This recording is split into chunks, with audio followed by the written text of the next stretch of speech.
Hi everyone, Teresa Aker here, and this is Success Diaries. Welcome back. Thanks for joining me today. We're still doing our journey of 2026 to our goals for December. So here we are. It's the beginning of the year. It's already January the 9th, and we're on our way. So this is number one, most important in my books for you, and that's to have a journal. If you're already a journal person, then you understand why it's important to do journaling every single day. If you're not doing journaling, I'm going to explain to you quickly why you should journal.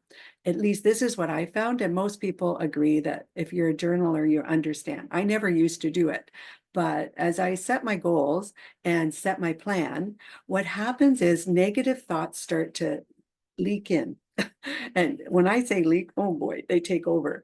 And it's a natural thing because when we start to do something new, our brain is excited. We're all excited about the path. And then all of a sudden, doubt starts to come in. And the reason that doubt starts to come in is because we're changing, and nobody likes change. Right? Our body and mind are there to protect us. They don't want change. Everything stays stable. Everything's calm. Everything's good. That's what the mind and body wants. Psychosomatic, the psycho, the mind, soma, the body. When your mind goes, the body follows. So it absolutely loves consistency. And as you know, a routine and all of that. Now, the problem with that is, although you're saved, you're not really able to reach out and stretch to those new goals without having a little bit of frustration, because really your mind and body is saying, I don't know if I like this. And it starts to predict what might happen or might go wrong, because that's unfortunately the way our brain works, right? So I've learned that from books that I've read and from time of my own, because as I set my goals, I do start to doubt everything. So one, journaling. So that's number one. I wanted to give you three different points today. So as we talk about journaling, that's one area we're going to talk about. Here's what happens when I journal, and I think you're going to find the same thing. When we start writing in a journal every single day, all those negative thoughts that come up, you write them out. Keep writing. Don't worry about whether it's grammatically correct or if you even believe it, because most of it you're going to find really isn't even true. You're going to start writing things and you're going to think, after a while, your emotional part and your logical part starts to come together. And what I find is let's say about 5 minutes into journaling, all of a sudden everything seems to blend and calm down. And now I'm writing a little calmer, a little neater. Everything seems to come together. And then all of a sudden I'm asking myself more logical questions like, was that negative thought really what was going to happen, or could something else happen? What am I here for? Where am I going? What is my goal? Why am I reaching for that? Sometimes as we're writing, we think, well, I like that goal at the beginning of the year, but I don't know if I want to do that now. And that's okay too, because that is your mind and your body now working together saying, we're going to move towards it, but what about this? And what about that? And who should I talk to? Who should I meet up with that's going to help me get to those goals? And as you're writing, you're going to have these ideas pop into your head. Sit with them for a minute. Write it out. It doesn't matter if it's logical to you. It's logical to your mind. It's logical to that intuition, that part of you that you haven't been listening to. Now, some of you meditate, and I would add that with the journaling. I do meditate. And then what happens in your meditation, if you do deep breathing, this is what I found. Deep breathing, calm down, then meditate. You don't have to meditate for long, by the way. I honestly just stop and be present. If you want to close your eye or think about a garden that you may want to walk in or anything, but just kind of stay into the moment. That's going to help you calm down, the deep breathing. So what I do, just to share with you, I do deep breath in for 6, hold for 2, out for 8 in when I do my deep breathing. Do that a couple of times and then go into meditation. And you can do guided meditation. There's lots of them online that you can follow. I definitely follow a few of them online. If you want to know who I follow, just message me in the description. I'm happy to do that, or in the comments, and I'm happy to let you know. So now you do meditation, and then you start journaling. You can journal in the morning or journal at night, whichever you prefer. I like to journal in the morning and at night. So what I do is say, okay, today, what am I going to do? Who am I showing up as today? What am I going to be planning today? Where am I going and what are my goals?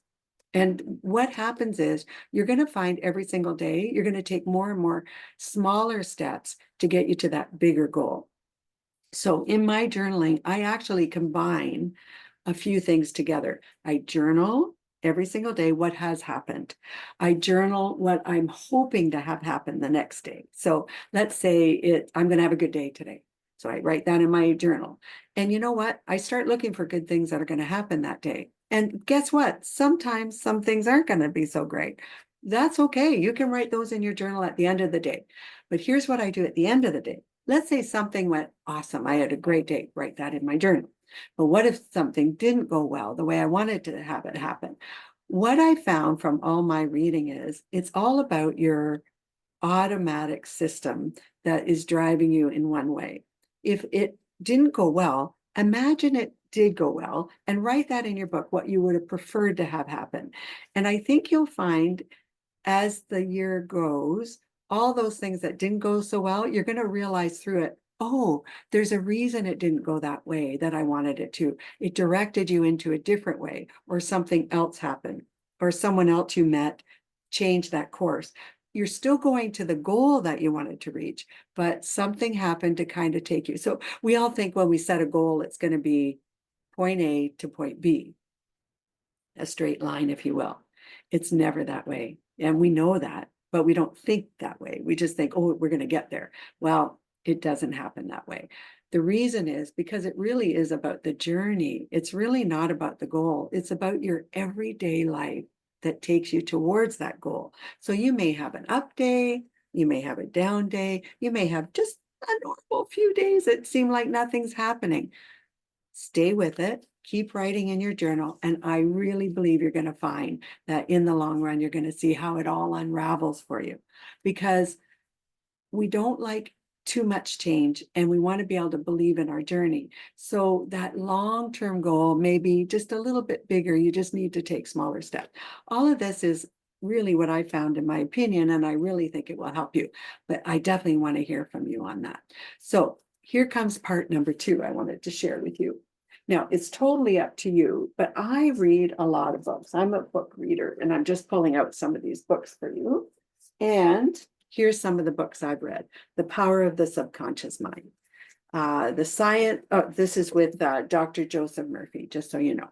Okay, so you can certainly get that online.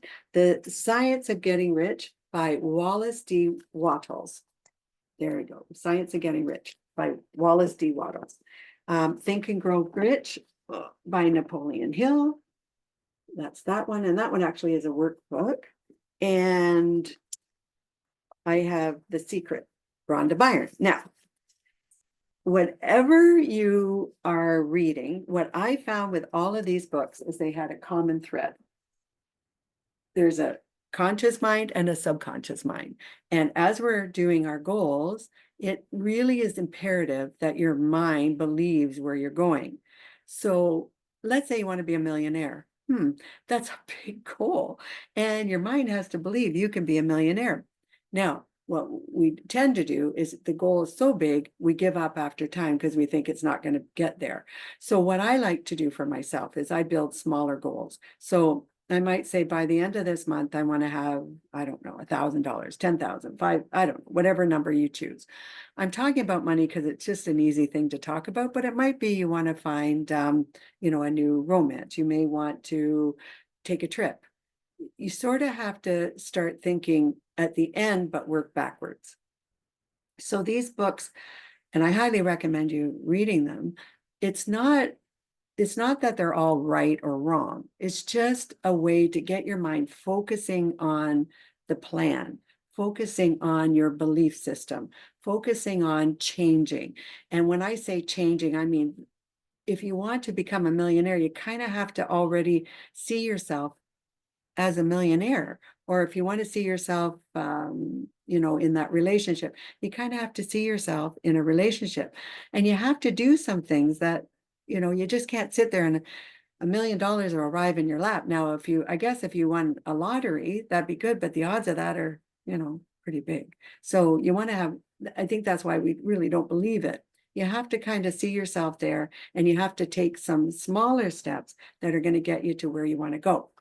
One thing this year that I'm working on is becoming debt free. And that's important to me. And in order to be debt free, I have to think I'm debt free. I don't have to worry about bills. I don't have to think about them. I don't have to worry about them because I'm debt free. I don't have to worry about monthly payments. One of the big things that I was a credit card user, and just an example, I've stopped using them. I just chose not to. That's just my choice. I want to be debt free. I don't want to pay high interest. I don't want any of that. So that's just an example of something I plan on being this year. And it's not a matter of when, it's a matter of it's going to happen. So in my mind, I believe I'm debt free. And by the end of this year, that's the plan. And maybe your dream is to own a home. Maybe it's to own a new car, whatever it is. You kind of have to get yourself in that feeling and emotion of being there. So it's not just about visualization, although I'm going to come to that too. It's about really believing that you can do it. The other factor in there, so this is number 2, is believing in yourself. You got to know you're enough. You got to know when the doubts come. Thank you so much, doubts, for protecting me and watching out for me, but I'm going to do this regardless. And I think you'll find if you get that attitude of, I can see myself doing it, I'm doing the steps every single day to help myself, you're going to start seeing some momentum going. And that's the sweet spot, the momentum. When things start to grow and things start to move for you, that's where you're going to find results are happening. And now you're giving yourself feedback. Oh, it does work. I am on my way to that goal. And that makes a big difference. Now let's go back. I'm going to go from 2 back to 1 because they connect together. When you're journaling, and now you're at step 2 because you're believing in yourself, you've been writing it out every single day, you're going to be able to go back and go, oh, there's where the change was. I remember that day. That's why that didn't happen, because this happened instead. See where I'm going with that pattern? And you're now altering those doubts and the disbelief, and it's changing to, oh, this is happening. This is changing. This is where it's happening. And I can see myself getting to where I want to be. One of the biggest things is patience. We have to have patience. And the reason we have to have patience is anything you want to do, you sort of have to have a plan, and you have to be willing to keep going on the plan until you get there. So giving up can't be an option. So just a thought for you. So definitely you want to make sure you've written out your goals. So you've got it in your journal every single day. You're writing it out, and you can read some books that are going to help you follow along with all of that. Now, number 3, there's a whole lot of information outside of these books for you. And as you're doing it, sometimes it's good to have a mentor as you follow along. I find that mentors are really good, people who've already achieved what you want to achieve. So, YouTube's a great place to find some great mentors. Just plug in people who've become millionaires and how they did it. And what I find is it really has to be a concise step-by-step program that's going to help you. So it's not good enough for them to just say, oh yeah, I did this and then I made it and good for me. That's not what we need. We need people that are able to say, this is what I did to get there. Those are the ones you're looking for. And they're out there. So certainly take a look. As we go through this journey, my thought was that I wanted to go through it with you. So I'm building my dreams too and my goals. And you know what? Some of the things are going to work and some of them aren't. And that's okay. We're in here together. And if you want to share with me some of the things that you think worked for you and things that don't work, let's talk about it, because we are in this together. And when I say that, really everybody's in it together. You'll find people, you will attract people that you're supposed to see, meet, and hear from when you're on your journey. And you won't know it till after. So you'll look back and go, oh, that's why that person's here. Another thing just to add to that, while you're journaling, and this journaling is so important, and meditation, you're going to get inspirations along the way. And you're going to think, why did that person pop into my head? Or why am I supposed to go to that place today? Why do I get the urge to go to that restaurant instead of that one? You're going to see all these, things that happen, and you're going to be kind of synced into your life, and you're going to think, oh, that's why that happened. And boy, you're going to get thoughts that are going to pop into your head that you wouldn't have thought of before. Because remember, where the mind goes, the body follows. So I'm looking forward to hearing from you. I hope this all helps you, because I'm setting my goals and I'm on my way, and I want you to be on your way to your goals. And I'd love it if we all chatted together and got there and arrived December 2026 all together and achieved all our goals. So thank you again. My name's Teresa Aker. This is Success Diaries. I wish you all the best today, and I cannot wait to see and talk to you on our next show. Have a great day. Do subscribe to my channel, by the way. I truly appreciate that. I hope you're having a great day, and I look forward to talking to you soon. Bye-bye now.